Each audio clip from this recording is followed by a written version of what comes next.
Hello students, welcome back to my channel Educational Galaxy. हम class 8 का chapter number 3 कर रहे थे, that is synthetic fibres and fabric. इस चैप्टर को हमने 2 पार्ट्स में डिवाइड किया था। पार्ट 1 हम ऑलरेडी प्रीवियस वीडियो में कंप्लीट कर चुके हैं, जिसका लिंक डिस्क्रिप्शन में आपको मिल जाएगा। आज हम पार्ट 2 पढ़ेंगे। पार्ट 1 में हमने सिंथेटिक फाइबर्स के बारे में देखा था, क्या होते हैं सिंथेटिक फाइबर्स, टाइप्स कुछ पढ़े थे हमने सिंथेटिक फाइबर्स के, उनके कैरेक्टरिस्टिक्स पढ़े थे, एडवांटेजेस डिसएडवांटेजेस उसी में आ गए थे। आज हम पार्ट 2 में पूरा प्लास्टिक्स के बारे में डिस्कस करेंगे। First of all, what are plastics, plastics होते क्या हैं, देन टाइप्स ऑफ प्लास्टिक, उसके बाद एडवांटेजेस ऑफ प्लास्टिक, और लास्ट में हम देखेंगे कि प्लास्टिक और इन्वायरमेंट आपस में कैसे रिलेट करते हैं। So let's start. Yes, so first of all, what are plastics, plastics होते क्या हैं। Plastic is also a polymer like the synthetic fibre. हमने प्रीवियस वीडियो में देखा था सिंथेटिक फाइबर क्या होते हैं, पॉलीमर होते हैं।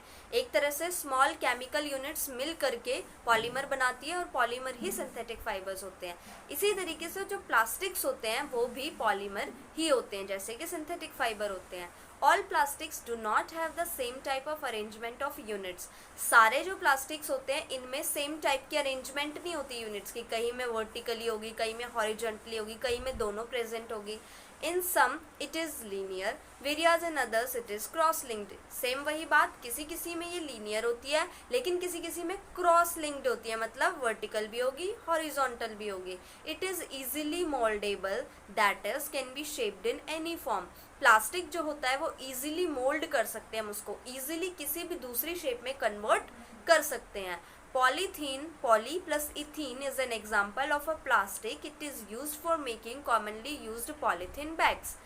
पॉलीथीन जो कि 2 यूनिट्स पॉली प्लस इथीन को मिला करके बना है, ये एक एग्जाम्पल है प्लास्टिक का, जो कि हम कॉमनली पन्नी यूज करते हैं ना, सब्जी वाली, जिसे कहते हैं पॉलीथीन बैग्स, वही प्लास्टिक का एक एग्जाम्पल है। Now types of plastic, there are 2 type of plastic, thermoplastic and thermosetting plastic। 2 type के प्लास्टिक्स होते हैं, एक होता है थर्मोप्लास्टिक और दूसरा होता है thermosetting plastic. First of all हम पढ़ते हैं थर्मोप्लास्टिक के बारे में। Plastics which gets deformed easily on heating and can be bent easily are known as thermoplastics.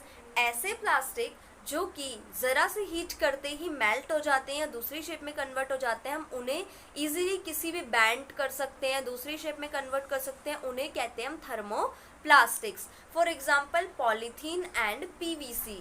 2 example है, एक है पॉलीथीन और दूसरा है PVC. These are used for manufacturing toys, combs and various types of containers. ये क्या बनाने में काम आते हैं, जैसे कि टॉयज होते हैं बच्चों के खिलौने छोटे छोटे, कॉम बालों में जो हम कंघी करते हैं, and various types of containers जो हमारे घर में भी देखना आज किचन में रखे होंगे प्लास्टिक के डब्बे, वो भी थर्मोप्लास्टिक का ही एक टाइप है, क्योंकि उसको मेल्ट करके दूसरी शेप में भी कन्वर्ट किया जा सकता है। तो ये होता है हमारा thermoplastics. Now thermosetting plastic. Thermosetting plastic क्या होता है, plastics which moulded once can not be soften by heating. ऐसे प्लास्टिक्स जो कि एक बार उन्हें हमने शेप दे दी, अगर एक बार मैंने उसको कंटेनर की शेप दे दी, उसके बाद उसको हीट करके मेल्ट करके दूसरी शेप में कन्वर्ट नहीं किया जा सकता, ऐसे को कहते हैं हम thermosetting plastics. For example bakelite and melamine. इनके एग्जाम्पल्स हैं 2, एक है बेकेलाइट और दूसरा है melamine. Bakelite is a poor conductor of heat and electricity. जो बेकेलाइट होता है वो poor conductor of heat and electricity, दोनों का ही पुअर कंडक्टर है। So it is used for making electrical switches, handles of various utensils एटसेट्रास।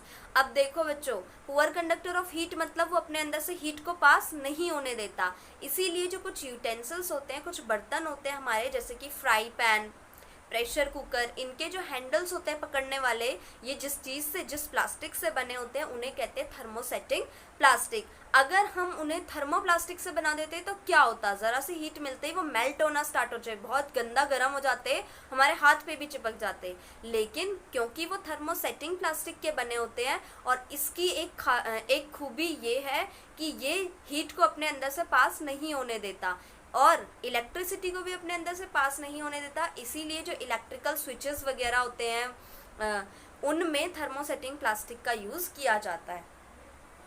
Melamine resist fire and can tolerate heat better than other plastic. अब जो melamine होता है वो अपने अंदर से फायर को नहीं आने देता, फायर को अपने अंदर से रेजिस्ट करता है, पीछे धकेलता है, and tolerate heat better than other plastics, और जितना कि दूसरे प्लास्टिक हीट को झेल सकते हैं, सह सकते हैं, उससे काफ़ी ज़्यादा कौन सह सकता है? मेलेमाइन। मेलेमाइन भी एक टाइप है प्लास्टिक का ही। So it is use for making floor tiles, kitchen ware and fabrics which resist fire. इसीलिए मेलेमाइन की इन्हीं खूबियों को देखते हुए मेलेमाइन को कहाँ कहाँ यूज़ किया जाता है? एक तो फ्लोर टाइल्स में, घर की जो टाइल्स होती है उनमें, किचन वेयर, किचन में जो एप्रन वगैरह पहनते हैं वो जो बना होता है वो भी प्लास्टिक, मेलेमाइन प्लास्टिक का बना होता है, और and fabrics which resist fire, ऐसे कपड़े जहाँ की ज़रूरत है जो कि आग को पीछे फेंके, ऐसी जगहों पे मेलेमाइन का यूज़ होता है कि वो आग जल्दी से पकड़े ना, जल्दी से जले ना। तो बेकेलाइट एंड मेलेमाइन दोनों ही टाइप है थर्मोसेटिंग प्लास्टिक के। Now advantages of plastics. Plastic के एडवांटेजेस क्या है, क्या क्या फ़ायदे हैं? सबसे पहला नॉन रिएक्टिव। जो प्लास्टिक है वो नॉन रिएक्टिव होता है, मतलब रिएक्ट नहीं करता easily. Plastic do not react with air and water. Plastic ना तो एयर के साथ और ना ही वाटर के साथ रिएक्ट करता है। They are not corroded easily. वो जल्दी से कोरोड भी नहीं करता, मतलब जैसे आयरन में जंग लग जाती है ना, कोरोजन हो जाता है, ऐसे ही प्लास्टिक में नहीं होता। जब वो एयर और वाटर के साथ रिएक्ट ही नहीं कर रहा तो कोरोजन कैसे होगा भला उसमें? इसीलिए प्लास्टिक में कोरोजन यानी कि जंग नहीं लगती है। That is why they are used to store various kinds of materials including many chemicals. इसीलिए प्लास्टिक को बहुत सारी चीज़ें रखने के लिए यूज़ किया जाता है एज अ कंटेनर। यहाँ तक कि कुछ केमिकल्स भी ऐसे होते हैं जो कि हो सकता है वो एयर में या वाटर में या किसी दूसरे मेटल के साथ रिएक्ट कर जाएं, इसीलिए उसे प्लास्टिक में रखा जाता है, क्योंकि पता है प्लास्टिक तो रिएक्ट नहीं करता है। Second is light, strong and durable. जो प्लास्टिक होता है वो लाइट होता है, मतलब हल्का होता है, स्ट्रॉन्ग होता है, काफ़ी ज़्यादा पावरफुल होता है, एंड ड्यूरेबल, और काफ़ी लंबा टाइम तक चलता है। As plastic is very light, strong and durable and can be molded into any shape, it is used for various purposes in industry and for household articles. अब क्योंकि जो प्लास्टिक है वो लाइट है, स्ट्रॉन्ग है, ड्यूरेबल है, इसीलिए उसको काफ़ी सारी इंडस्ट्रीज़ में अलग अलग पर्पज़ के लिए यूज़ किया जाता है। और घर में भी कुछ आर्टिकल्स होते हैं, फॉर एग्जांपल हम डेकोरेटिव आइटम की बात करें या किचन में हमने जो कंटेनर्स रखे हैं या फिर टॉयज़ वगैरह, ये सब भी प्लास्टिक के बने होते हैं। एक और एडवांटेज है पुअर कंडक्टर। जो प्लास्टिक होता है वो पुअर कंडक्टर होता है, अभी हमने पढ़ा वो पुअर कंडक्टर ऑफ हीट और पुअर कंडक्टर ऑफ इलेक्ट्रिसिटी होता है। कुछ पॉइंट्स, 3 पॉइंट्स और देखेंगे। As we know plastics are poor conductors of heat and electricity. जैसा कि हमें पता है प्लास्टिक क्या होते हैं, पुअर कंडक्टर होते हैं हीट और इलेक्ट्रिसिटी के। That is why electrical wires have plastic covering and handles of screwdrivers are made of plastics. इसीलिए जो इलेक्ट्रिक वायर्स होती हैं उनमें खतरा होता है कि कहीं करंट ना पकड़ ले, इसीलिए उनके बाहर प्लास्टिक की कोटिंग करी जाती है। और जो स्क्रू ड्राइवर्स वगैरह होते हैं उनमें भी जो हैंडल होता है पकड़ने वाला वो प्लास्टिक का होता है ताकि करंट ना लग जाए। Handles of some utensils are also made up of plastics. और कुछ यूटेंसिल्स, कुछ बर्तनों के जो पकड़ने वाले हैंडल होते हैं वो भी प्लास्टिक के बने होते हैं। Now some more uses of plastics. कुछ यूजेस हम पढ़ लेते हैं और प्लास्टिक्स के क्या होते हैं। First, plastic is used in packaging of tablets, syringes, doctors gloves etcetera. जो प्लास्टिक होता है वो पैकेजिंग में यूज़ होता है। देखा होगा आपने, टैबलेट्स, मेडिसिन वगैरह होती है वो रैपर प्लास्टिक के होते हैं। सिरिंजेस में, डॉक्टर के ग्लव्स वगैरह बनाने में, मतलब मेडिकल लाइन में इतना ज़्यादा यूज़ है प्लास्टिक का। Plastic is also use in microwave ओवन्स, microwave oven जो होते हैं उनमें भी प्लास्टिक का यूज़ होता है। In microwave oven heat cooks the food but does not affect the plastic vessel. जो माइक्रोवेव ओवन होता है, अब उसमें इतनी तेज़ हीट होता है, खाना बेक होता है, जो भी हम रखेंगे उसमें, तो क्या होता है वो खाना तो गर्म हो जाएगा, लेकिन जो प्लास्टिक है वो गलता नहीं है, मेल्ट नहीं होता। क्यों नहीं होता? क्योंकि वो थर्मोसेटिंग प्लास्टिक का बना होता है। और अभी हमने पढ़ा था कि थर्मोसेटिंग प्लास्टिक जो है वो poor conductor of heat and electricity होता है, ना तो वो अपने अंदर से हीट को पास करेगा ना ही इलेक्ट्रिसिटी को। यही रीज़न है कि माइक्रोवेव ओवन्स जिसमें प्लास्टिक लगा होता है और तब भी प्लास्टिक मेल्ट नहीं होता। Now Teflon is a special plastic on which oil and water do not stick. It is used for non-stick coating on cookwares. देखो बच्चों, टेफ्लॉन एक टाइप है प्लास्टिक का जिसकी स्पेशलिटी क्या है, उसकी खूबी क्या है कि वो अपने ऊपर तेल को या फिर पानी को चिपकने नहीं देता, स्टिकी नहीं होने देता। इसीलिए टेफ्लॉन को यूज़ किया जाता है। जो नॉन स्टिकी होते हैं ना, non sticky pan, non sticky cookwares, उनमें उसकी कोटिंग की जाती है ऊपर से, ताकि जब हम कुछ भी खाना डालते हैं उसमें स्टिक नहीं करता, वो चिपकता नहीं है खाना। इसीलिए उन्हें नॉन स्टिकी कुकवेयर या फिर नॉन स्टिकी पैन्स कहा जाता है। Uniform of fireman have coating of melamine plastic to resist fire. अब बहुत ही इम्पोर्टेंट चीज़, जो फायरमैन होते हैं, आग बुझाने वाले आदमी होते हैं, उनकी एक यूनिफॉर्म होती है मोटी सी काफ़ी, वो किसकी बनी होती है? मेलामाइन की। अभी हमने पढ़ा था मेलामाइन जो होता है वो फायर को रेजिस्ट करता है, पुश करता है, अपने मतलब अपने अंदर नहीं आने देगा। तो जो फायरमैन्स है उनका तो काम ही है आग में जाना, लोगों को बचाना, आग को बुझाना। तो उनके जो यूनिफॉर्म होती है, अगर वो सिंपल ऐसे ही कपड़े पहन ले तो इजीली आग लग जाएगी, उनको ही खतरा है। इसीलिए उनकी जो यूनिफॉर्म होती है वो मेलामाइन प्लास्टिक से बनी होती है, जो कि फायर को रेजिस्ट करता है, मतलब वो फायर को अपने अंदर नहीं आने देता easily. Now plastics and the environment. अभी तो हमने यूजर्स पढ़ लिए प्लास्टिक्स के, अब देखते हैं आखिर प्लास्टिक एनवायरमेंट पे क्या असर डाल रहा है। Plastic is non biodegradable. Plastic जो है वो नॉन बायोडिग्रेडेबल होता है। नॉन बायोडिग्रेडेबल का मतलब material which is not easily decomposed by natural process. ऐसे मटेरियल जो कि नेचुरल प्रोसेस से इजीली डिकम्पोज नहीं होते, मतलब जो भी चीज़ें हम यूज़ कर लेते हैं, पूरा हो जाता है, ऐसे ही फेंक देते हैं।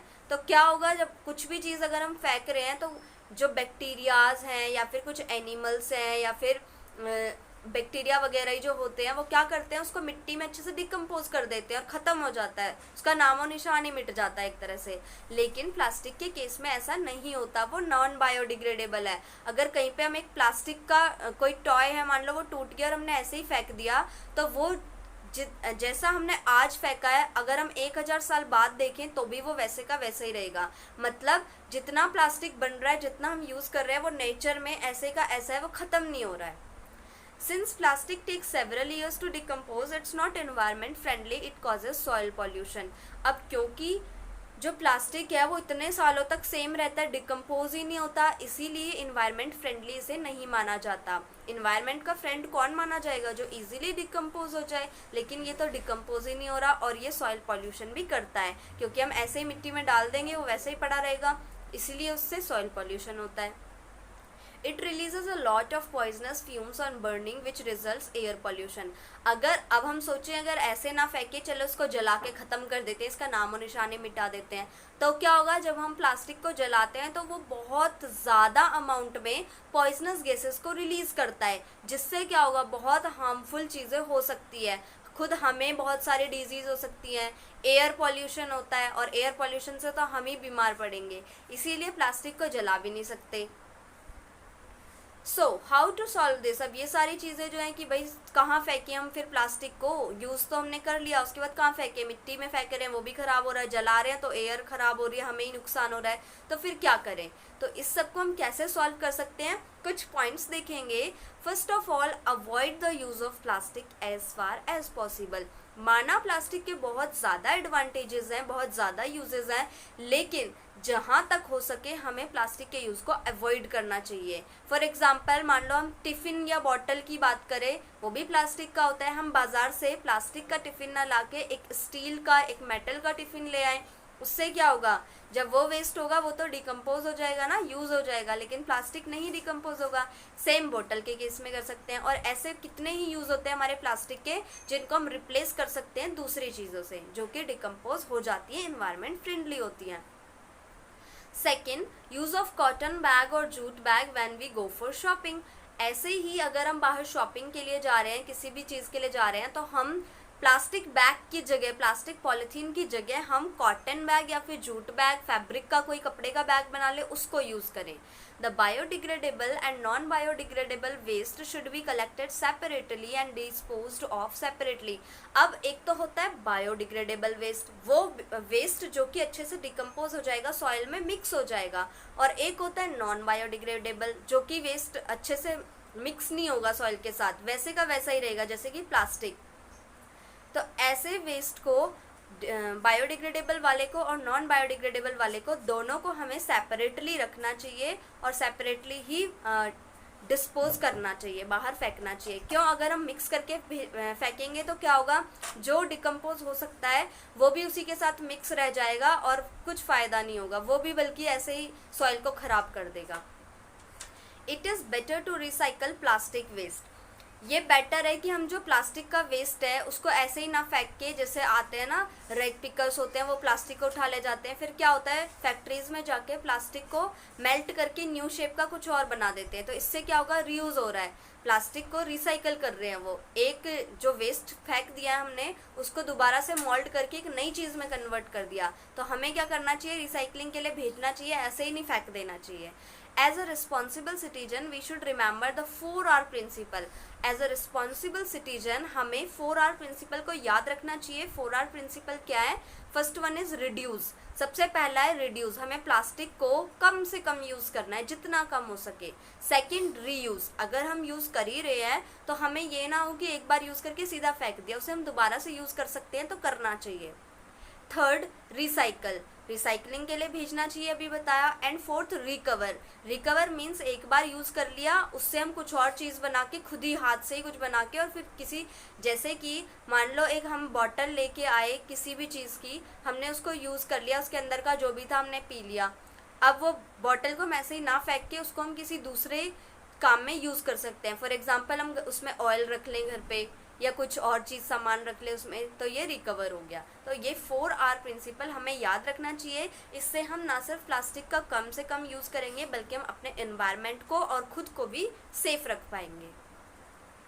सो चैप्टर दी एंड ख़त्म हो गया। आई होप आपको समझ में आ गया होगा अच्छे से। अगर आपको पार्ट 1 देखना है, सिंथेटिक फाइबर्स के बारे में पढ़ना है, तो लिंक दे रखा है डिस्क्रिप्शन बॉक्स में, वहाँ पे आप जाके देख सकते हो। और आज हमने जो भी प्लास्टिक के बारे में पढ़ा एक बार से रिकैप्चुलेशन कर लेते हैं। सबसे पहले हमने देखा प्लास्टिक्स होते क्या हैं, देन टाइप्स ऑफ प्लास्टिक, जिसमें हमने 2 टाइप्स देखे, thermosetting and thermoplastic and thermosetting plastic.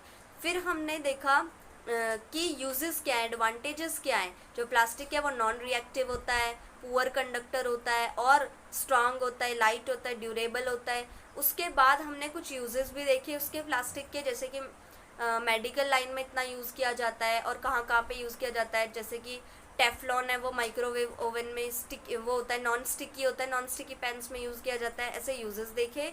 और फिर अभी लास्ट में हमने देखा कि प्लास्टिक और एनवायरनमेंट कैसे आपस में रिलेट करते हैं और इस प्रॉब्लम को हम कैसे सॉल्व कर सकते हैं एज अ गुड सिटीजन। सो अब हम मिलेंगे नेक्स्ट वीडियो में किसी न्यू चैप्टर के साथ। तब तक के लिए बाय बाय।